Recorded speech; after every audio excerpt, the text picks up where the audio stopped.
Hola, ¿qué tal compañeros? Muy buenas tardes, un gusto saludarlos a través de este medio, pues deseándoles lo mejor y solo lo mejor.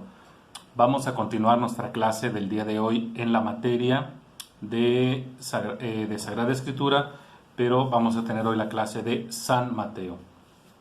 Estamos estudiando precisamente el Evangelio de Mateo desde el punto de vista histórico y por supuesto lo que viene siendo el contexto teológico, la aplicación práctica para la Iglesia del siglo XXI. Es muy importante que no perdamos de vista pues que estos libros que venimos estudiando, los libros de la Biblia, fueron escritos en un contexto muy bien determinado. Por lo tanto, nosotros como estudiantes de Sagrada Escritura tenemos que ubicar perfectamente el contexto sociopolítico, socioreligioso de aquella época, para que nosotros podamos entender el por qué se está diciendo esto o se está diciendo aquello dentro de la Sagrada Escritura.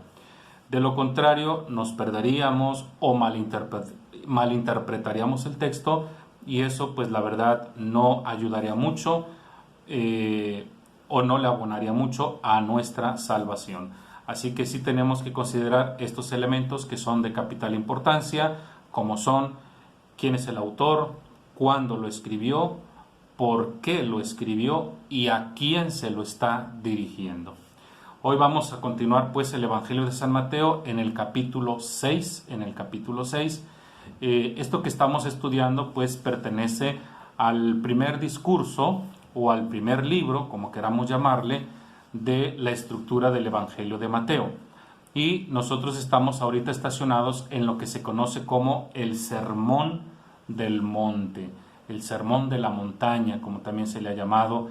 Y bueno, estos prácticamente 5, 6, 7 capítulos prácticamente están divididos en más o menos 3, 4 secciones y nosotros pues es lo que estamos estudiando ahorita.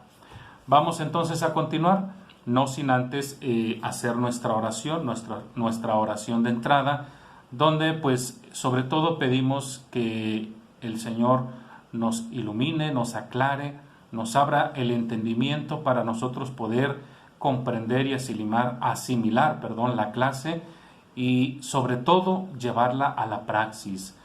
Yo espero que a lo largo de estas sesiones que hemos tenido, tanto virtuales como presenciales, tú en tu persona, en tu vida diaria, por lo menos ya estés modificando algunas actitudes que nos propone precisamente el estudio de la Sagrada Escritura. No que propongo yo, no, nos propone la Sagrada Escritura, es decir, nos propone Dios, porque Dios nos habla a través de su palabra. Acuérdate que nunca se te olvide esa frase de San Ambrosio: a Dios le hablamos cuando oramos. A Dios escuchamos cuando leemos su palabra, es decir, la Biblia. Así que ojalá, espero que a lo largo de estas sesiones, a lo largo de estas clases, porque ya tenemos pues por lo menos un par de años que nos conocemos, ya estés tú en lo particular cambiando alguna actitud que nos está proponiendo pues el Evangelio. La oración que hoy voy a hacer es una oración por los laicos. Nosotros somos los laicos en este caso y vamos a pedirle al Señor en esta oración sobre todo su misericordia, su compasión, su amor, su benevolencia para con nosotros, y al mismo tiempo le vamos a pedir perdón por todas aquellas faltas que hayamos cometido. Pedimos también en esta oración por nosotros en primer lugar y por todas aquellas personas que tengan algún padecimiento, ya sea físico o ya sea espiritual. En el nombre del Padre, del Hijo y del Espíritu Santo. Amén. Padre Santo, te agradezco mi condición de laico porque me has hecho tu Hijo para siempre, haciéndome resucitar con Jesús a una vida nueva y santa. Te agradezco porque has llenado mi alma con el resplandor de la gracia. Ayúdame, Señor, a ser fiel a tu palabra, a dar testimonio tuyo y del Evangelio con mis acciones. Que cada día, Señor, descubra y comprenda la misión que me has asignado. Por Jesucristo nuestro Señor. Amén. En el nombre del Padre, del Hijo y del Espíritu Santo. Amén. Bien, ahí está nuestra oración. Ahora vamos a nuestra clase. Hoy, a manera de introducción, quiero que vayamos a una de las cartas del apóstol Pablo, a la carta a los romanos. Vamos a esta carta que pues es una de las cartas de mayor importancia, sobre todo teológicamente hablando, de la literatura paulina, la carta a los romanos. Yo quiero que vayamos al capítulo 12 de la carta del apóstol Pablo a los romanos. Los primeros versículos 1 y 2, vamos a tomar lectura de estos dos versículos. Dice San Pablo a esta comunidad cristiana a la que él se dirige, que es una comunidad que reside pues nada más y nada menos que en la capital del imperio, en Roma. Prácticamente estamos hablando de esa iglesia primitiva, compuesta al igual que la iglesia a la que se dirige Mateo, tanto por judíos que han aceptado a Jesús como su Mesías, pero también hay un gran número de paganos. La comunidad de Roma, o Roma misma en aquella época, albergaba aproximadamente a no más de 1 millón de habitantes. Y bueno, pues era prácticamente el centro político de aquella época, y hasta allá se supone que llegó el Evangelio.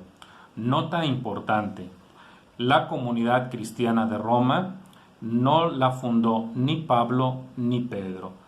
La hipótesis señala que muy probablemente pues aquellos primeros cristianos, por así decirlos, que habían ido a Jerusalén, vamos a pensar en algún judío que fue a esa fiesta importante para ellos, que es la Pascua, y inmediatamente después en Pentecostés, que es cuando Pedro empieza a predicar, a evangelizar, diríamos, y este judío, vamos a pensar así, recibe el bautismo y regresa a su localidad Roma, y por allá él empieza, vamos a diseminar el evangelio. Entonces quiero dejar en claro que esta comunidad cristiana de Roma no la funda Pablo, no la funda Pedro. ¿Quién la fundó? No lo sabemos, pero es un hecho indiscutible que ya había cristianos en Roma. La carta que vamos a leer, la carta a los romanos, es una carta que aproximadamente se escribió por allá en el 62, entre el 62 y el 63 después de Cristo, y es por mucho más antigua que el mismo evangelio que estamos estudiando, que es el Evangelio de Mateo. Si suponemos que este se escribió en la década de los 80 después de Cristo. Por lo tanto, ¿por qué quiero tomar como punto de partida el día de hoy la carta a los romanos? Por un consejo que está dando Pablo a la comunidad cristiana. Dice pues el versículo 1 y 2 del capítulo 12 de la carta a los romanos: Les pido pues, hermanos, por la misericordia de Dios, que se ofrezcan como sacrificio vivo, santo y agradable a Dios. Este debe ser su auténtico culto. Y aquí viene lo importante: no se adapten a los criterios de este mundo. Al contrario, transfórmense, renueven su interior para que puedan descubrir cuál es la voluntad de Dios, qué es lo bueno, lo que le agrada, lo perfecto. Palabra de Dios. Miren, quiero recalcar una palabra que aquí en la Biblia de América está expresada así. Pablo da este consejo, que se renueven o se transformen, sobre todo en el interior, para que se pueda descubrir cuál es la voluntad de Dios. Entonces es muy importante que nosotros entendamos que lo que Pablo predicaba precisamente, que es a Cristo, pero sobre todo Pablo insistía también que se debe de buscar la voluntad de Dios y no la voluntad humana. Esto es muy común a lo largo de la literatura del Nuevo Testamento: hacer la voluntad de Dios, no la voluntad de los hombres. En ese orden de ideas, el Evangelio que estamos estudiando, que es el Evangelio de Mateo, coincide perfectamente bien con este principio paulino. Convertirse, transformarse, renovarse interiormente para poder así el cristiano de aquella época, como el cristiano de esta época, sepa descubrir cuál es la voluntad de Dios, qué es lo que Dios quiere que yo haga. Porque muy probablemente lo que yo estoy haciendo no es la voluntad de Dios. Tal vez inconscientemente estoy haciendo mi voluntad y no la voluntad de Dios. Dicho esto, por eso para mí es muy importante que en tu manual del Evangelio de Mateo, a partir de la página número 6, hasta la página número 10, ¿sí? De la página 6 a la página 10, todo el inciso C es un apartado que está dedicado para que nosotros identifiquemos perfectamente bien quiénes son los destinatarios del Evangelio de Mateo. Por lo tanto, para mí sería muy importante que tú, este inciso C, que está en tu manual, de la página 6 a la página 10, lo tengas casi memorizado. De tal manera que tú sepas ubicar perfectamente bien quiénes son las personas a las que se dirige el Evangelio de Mateo, cuáles son sus dificultades, cuáles son sus pensamientos, cuáles son sus interrogantes, cuáles son sus limitaciones, porque en la medida que yo comprenda a los destinatarios, es en la misma medida que yo voy a entender el Evangelio a la hora de estarlo estudiando. Por eso, si nosotros vamos ahora sí al Evangelio de Mateo y vamos al capítulo donde nos hemos quedado, a partir del capítulo 5, versículos del 17 hasta el capítulo 7, versículo 12, lo que nos encontramos ahí nosotros es un tema muy importante que el autor del Evangelio de Mateo quiso incluir aquí en el llamado Sermón de la Montaña. ¿Cuál es ese? ¿Cuál es este tema fundamental? La relación de Jesús con la Torá y con los profetas. Ya habíamos platicado la semana pasada que los versículos que van del 17 al 20 del capítulo 5 de Mateo son una especie de introducción para poner en alerta al lector que no se confunda, que Jesús no vino a modificar, no vino a quitar, no vino a hacer algo nuevo en el sentido de decir voy a quitar esta ley y voy a poner otra. No en ese sentido estricto de la palabra. O sea, Jesús se ajusta a la ley y se ajusta a los profetas. Sin embargo, lo que pretende Jesús aquí es interiorizar, decirnos qué es lo que realmente se tiene que hacer. No es lo que está diciendo aquí en parte, sino ir más allá. Eso es lo que se propone Jesús. Por eso, en los versículos que leímos ya del capítulo 5, versículos del 21 hasta el 48, a través de 6 propuestas explicadas por Jesús, nos empezó a decir, han oído que se dijo, pero ahora yo les digo. O sea, Jesús no está modificando nada, Jesús está interiorizando. Es decir, es cierto que la ley dice esto, pero para que esto sea más eficaz, tú tienes que hacer esto. Eso yo creo que ya quedó comprendido la semana pasada. Hoy vamos a entrar a otro pequeño bloque que es capítulo 6, versículo 1 hasta el capítulo 6, versículo 18. Repito este pequeño bloquecito, capítulo 6, versículo 1 hasta el versículo número 18 del mismo capítulo 6.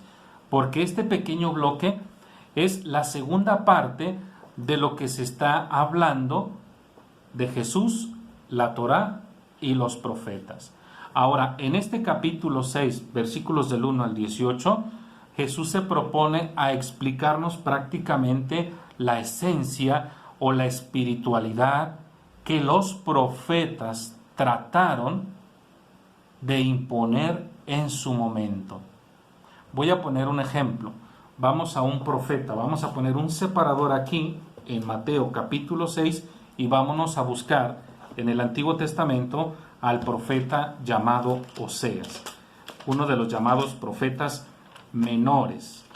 Nada más que sí quiero hacer hincapié, cuando se refiere uno a profetas menores y mayores, se refiere uno sobre todo al contenido de su escrito. Es un escrito pequeño, bueno, es un profeta menor.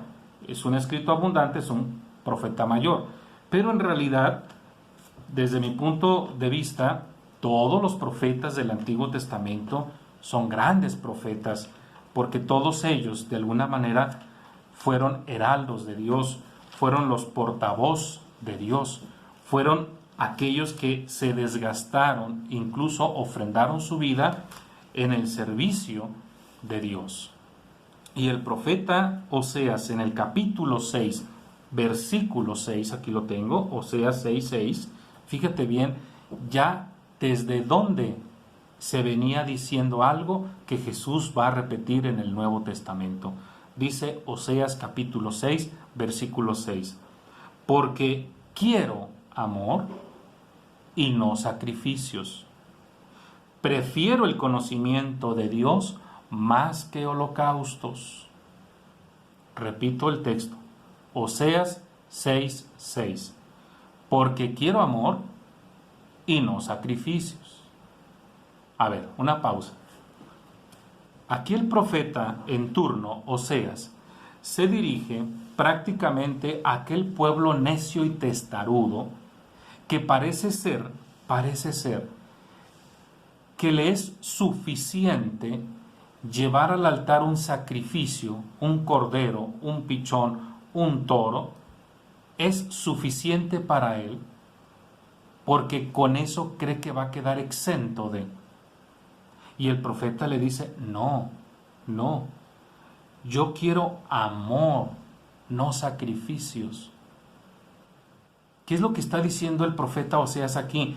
Lo que Dios te pide a ti no es que traigas tu ofrenda material. Dios quiere que cambies en tu interior. Eso es lo más importante. Dice la siguiente, el mismo profeta dice, prefiero conocimiento de Dios más que los holocaustos. O sea, es lo mismo. Voy a poner un ejemplo de la vida cotidiana y espero no me lo tomen a mal. Hay una costumbre, es una tradición, podría ser, que mucha gente dice, prometió una Amanda ir o entrar de rodillas a la Basílica de Saboba, por ejemplo, y se la avientan desde el atrio, porque con ello creen que van a agradar a Dios. Y aquí mi pregunta es, a ver, estimado hermano o estimada hermana, ¿por qué no le ofrendas tu vida? ¿Por qué no le ofrendas ese cambio, esa conversión de la que tanto habla Jesús? ¿Por qué no se la ofreces? Porque lo único que va a pasar es que te vas a dañar físicamente ahí, te vas a lastimar las rodillas y muy probablemente a Dios eso no le va a agradar, porque sigue siendo la misma persona de antes. Estamos muy acostumbrados a esto. O por ejemplo, pedimos algo al Señor y llevo veladoras o llevo flores. La pregunta es la misma, ¿por qué lo haces? ¿Por qué mejor no le dices, Señor, te traigo mi vida, te voy a ofrendar mi vida en orden a ti a partir de este momento? Yo creo que sería más grato para Dios eso que una veladora, que una entrada de rodillas o que unas flores. Nota importante. Digo esto por lo que está diciendo el profeta Oseas, ¿sí? porque muchos contemporáneos de Oseas, muchos judíos de aquella época, ellos pensaban ilusamente que con el simple hecho de llevar la ofrenda, el cordero, el pichón o el toro era suficiente y que con eso refrendaban su amor, su compromiso con Dios. Y que Dios prácticamente decía, perfecto, ya me trajiste un becerro, listo, ya no te tomo en cuenta tu actitud. Eso es un error. Por eso el profeta dice, yo quiero amor, yo no quiero sacrificios, yo quiero conocimiento de Dios y no holocaustos. Pues de esta espiritualidad de la que yo estoy hablando aquí es de la que nos va a proponer Jesús en el Evangelio de Mateo, capítulo 6, versículos del 1 en adelante. Vamos a nuestro Evangelio. Por lo tanto, la espiritualidad de los profetas que nos propone el autor del Evangelio de Mateo, en el capítulo 6, versículos del 1 al 18, repito, Mateo 6, versículos del 1 al 18, gira en torno a 3 puntos. Primero, la limosna, la tenemos aquí, la limosna. Segundo, la oración. Y tercero, el ayuno. Estos son los 3 puntos fundamentales que el autor sagrado nos propone con relación a la espiritualidad de los profetas. Es decir, la limosna, cómo es que se debe dar, la oración, cómo se tiene que hacer, y el ayuno, cómo se tiene que practicar. Ahora, nota importante, por eso les digo que en la página 6 de tu manual, ¿sí?, donde viene el inciso C de los destinatarios, tú casi de memoria te sepas perfectamente bien quiénes son los destinatarios del Evangelio de Mateo, y tú te vas a dar cuenta que es una comunidad que tiene sus propios problemas, es una comunidad que está tratando de identificarse, es una comunidad que está tratando de crear su propia personalidad. ¿Por qué? Bueno, porque gran parte de esta comunidad cristiana a la que se dirige Mateo provienen del judaísmo, y entonces hay muchas dudas con respecto a dónde termino de ser judío, dónde empiezo a ser cristiano. Dudas como estas, imagínate las que la tenían los paganos de pronto, porque también hay un gran número de seguidores de Jesús que provienen del paganismo, y estos de alguna manera también dicen, bueno, ¿y qué va a pasar ahora con lo que yo creo, con mis ídolos, con mis deidades, etcétera, etcétera? Todo esto es parte de la comunidad a la que se dirige el autor del Evangelio de Mateo. Por eso vamos rápidamente ahora al Evangelio y vamos nosotros a ver lo que dice el primer tema, que es la limosna, capítulo 6, versículos del 1 al 4. Dice, cuidado con practicar las buenas obras. Es una advertencia para ser vistos por la gente, porque entonces su Padre del cielo no los recompensará. Por eso, cuando des limosna, no vayas pregonándolo como hacen los hipócritas en las sinagogas y en las calles, para que los alaben los hombres. Les aseguro que ya han recibido su recompensa. Tú, cuando des limosna, que no sepa tu mano izquierda lo que hace tu derecha. Así tu limosna quedará en secreto, y tu Padre, que ve en lo secreto, te recompensará. Palabra del Señor. Esa es la primera propuesta que nos hace el autor del Evangelio de Mateo con relación a esa espiritualidad de los profetas. Es decir, el cristiano al que él se dirige, tiene que ser un cristianismo discreto. Tiene que ser una persona capaz de desprenderse, una persona capaz de ayudar a su prójimo de tal manera o de tal magnitud que se desborde, ¿sí?, en ese afecto o en esa ayuda. Esto es lo que está proponiendo aquí Jesús en esta espiritualidad profética. Es muy importante pues que no perdamos el contexto socio-religioso en el que se desarrolla esto. Ya dijimos que el autor del Evangelio de Mateo, aunque no sabemos quién fue, cuándo nació o cuándo murió, sí podemos nosotros hacer una configuración de su personalidad, y evidentemente por lo que hemos venido estudiando del Evangelio de Mateo, sospechamos definitivamente que el autor del Evangelio muy probablemente era alguien conocedor a profundidad del Antiguo Testamento. Por lo tanto, estaríamos hablando como de un maestro de la ley, que comprendió, que asimiló que Jesús efectivamente es el Mesías. Porque no podríamos pensar en alguien que de buenas a primeras sigue a Jesús, pero que hace un desarrollo pleno sobre el Antiguo Testamento, a no ser que sea alguien docto, alguien preparado, alguien erudito en esta materia. Porque la propuesta que nos está haciendo aquí, en esta primera propuesta con relación a la limosna, es muy importante. Él dice: cuidado con practicar las buenas obras para ser vistos por la gente. Esto era muy común en la época de Jesús, sobre todo los fariseos, que de alguna manera querían ellos distinguirse para que la sociedad los reconociera, tanto en la limosna, en la oración o en el ayuno. Por eso la advertencia que hace Jesús en el Evangelio de Mateo es que el cristiano tiene que ser alguien discreto.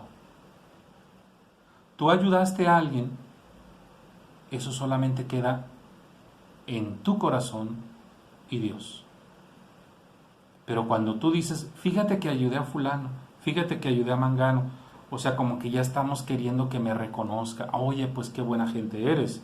Oye, pues qué humanista eres. Oye, qué grande eres. No, eso es lo que el cristiano tiene que cuidar.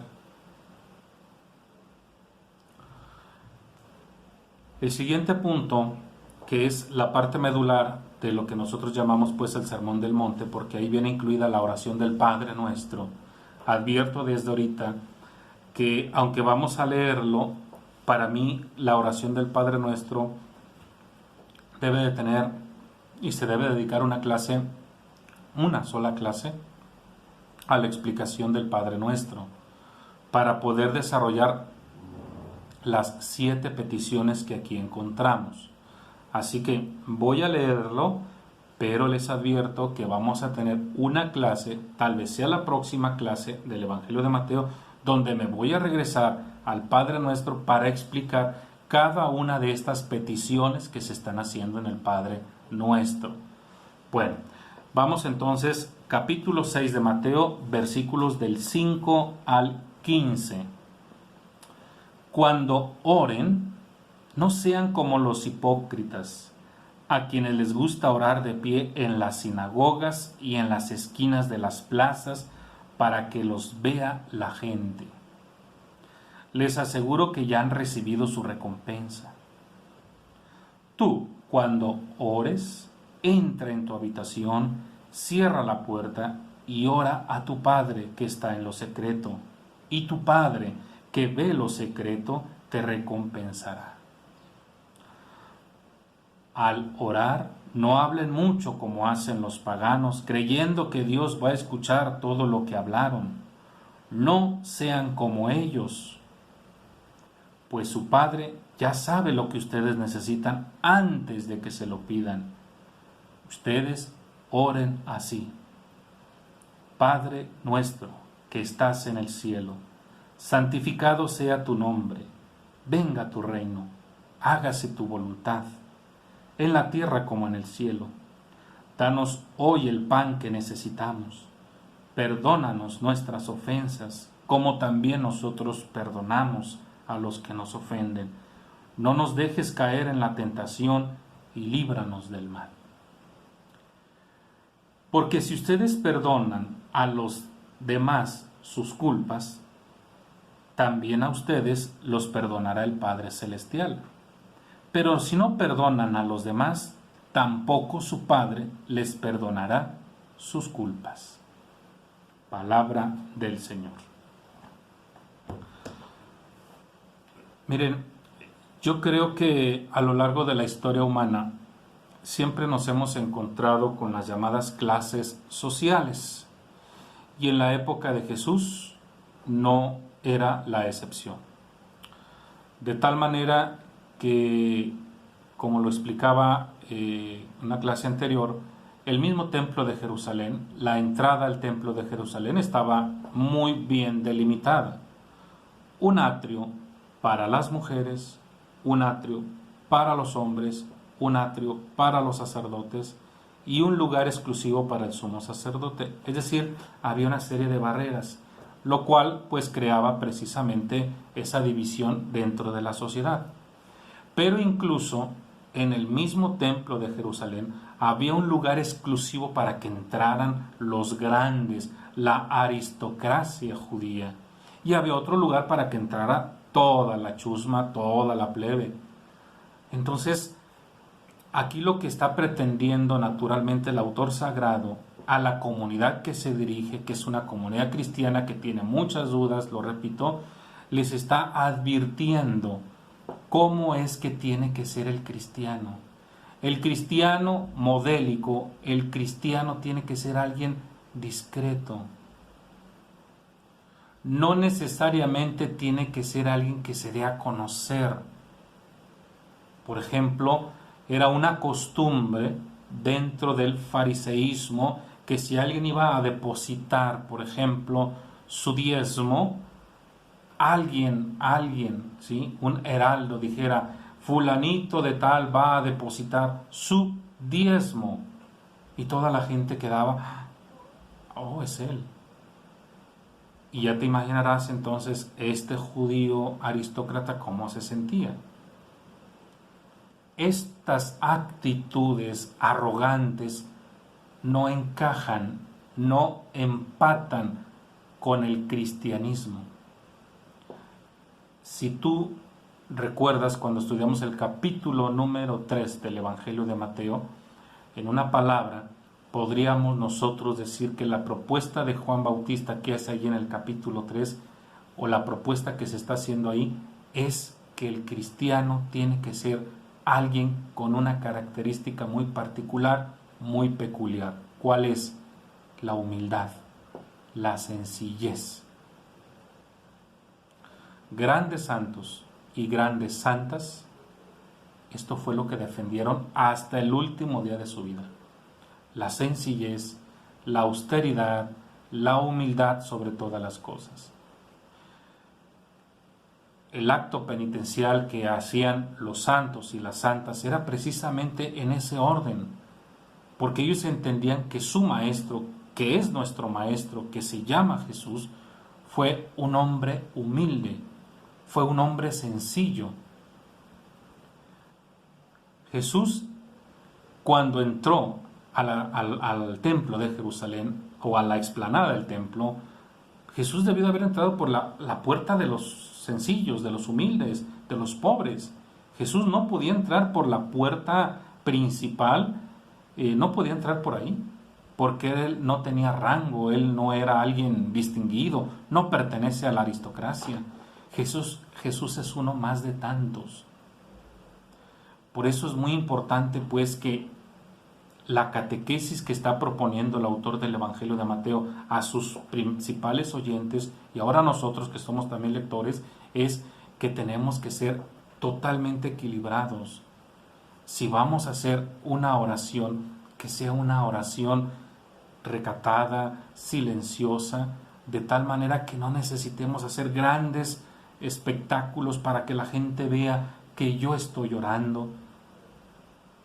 Entonces se nos advierte en esta segunda propuesta de la oración a ser también discretos.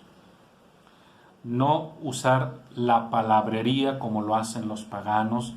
Bueno, yo les he dicho en algún momento dado, y ojalá que podamos hacer alguna charla al respecto, la diferencia entre el rezo y la oración. Hay una gran diferencia entre el rezo y la oración.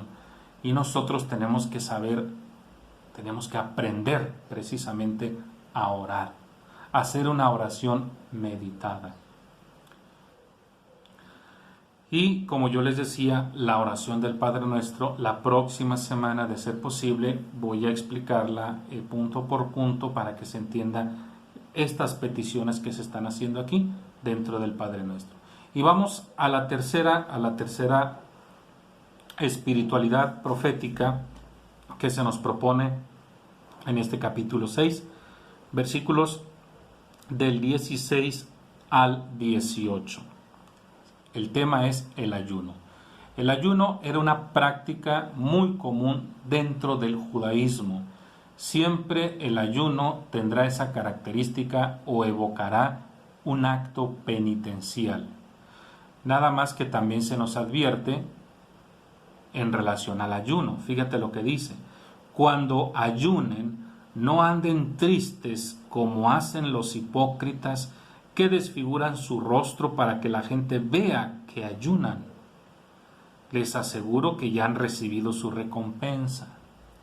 Tú, cuando ayunes, perfúmate la cabeza, lávate la cara, de modo que nadie note tu ayuno, sino tu Padre que está en lo escondido, y tu Padre que ve hasta lo más escondido te recompensará.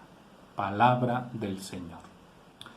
Yo les voy a pedir aquí que hagan una tarea, agarras lápiz, pluma, lo que sea, y del capítulo 6, versículo 1 al versículo 18, subraya cuántas veces se repite la palabra Padre.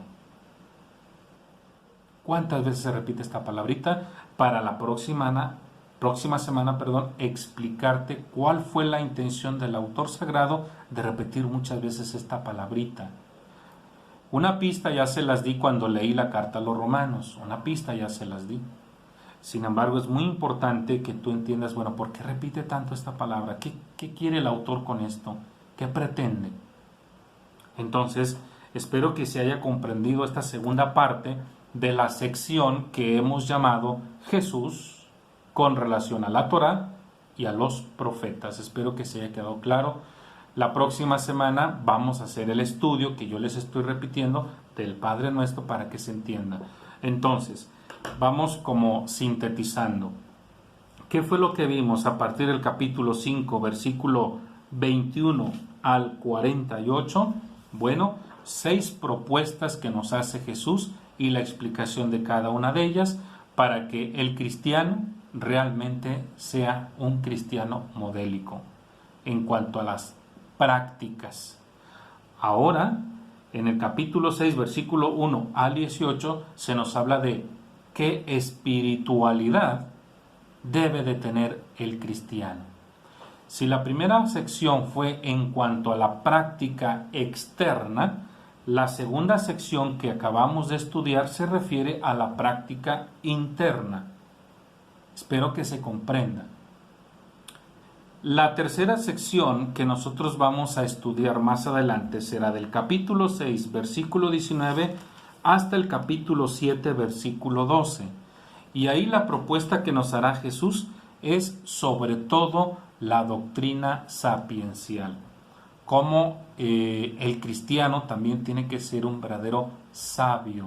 Y como sabio tiene que ser prudente en algunas cuestiones que se nos van a proponer en esta tercera y última sección del tema que dijimos, Jesús con relación a la Torá y a los profetas.